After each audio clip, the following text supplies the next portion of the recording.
స్వాగతం సుస్వాగతం. అలరించే ఆనాటి చిన్నపిల్ల కథలతో మీ ముందుకొచ్చింది మీ కథా సుధాలహరి. కథ కౌపీన సంరక్షణార్థం. సేకరణ శ్రీమతి నంద్యాల సుధామణి. స్వరం నాగమౌనిక. కౌపీన సంరక్షణార్థం. ఒక వ్యక్తి తపస్సు చేసుకోవాలనుకున్నాడు. ఊరికి దూరంగా నది ఒడ్డున ఒక గుడిసె వేసుకుని ధ్యానం చేసుకుంటూ ఉండేవాడు. అతను కౌపీనం మాత్రమే ధరించేవాడు, అంటే గోచిగుడ్డ. ముందు ఆ గోచిగుడ్డను ఉతికి దండ మీద ఆరవేసుకునేవాడు. మరో గోచిగుడ్డను శరీరంపై ధరించేవాడు. భిక్షతో జీవించేవాడు. అతని గుడిసెలో ఉన్న ఎలకలు దండింపైకి ఎగబ్రాకి అతని గోచిగుడ్డలను కొరికి వేస్తుండేవి. కొత్తవి అడుక్కుని తెచ్చుకునేవాడు. ఒకరోజు అతనికి చాలా విసుగు వచ్చింది.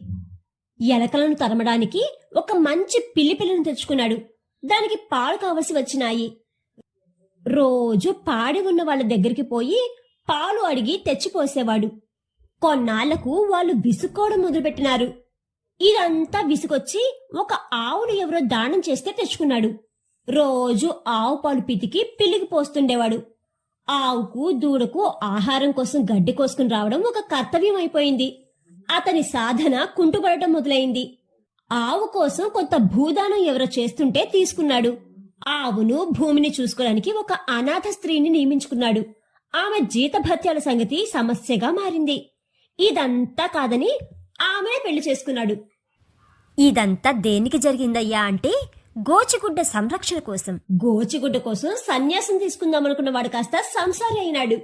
అందుకే కౌపీన సంరక్షణార్థం అయం పటాటోవహ అనే సంస్కృత సామెత వచ్చింది. కథ కంచికి మనం ఇంటికి. కౌపీన సంరక్షణార్థం అనే ఈ కథ కనుక మీకు నచ్చినట్లయితే please like, share, subscribe to our channel.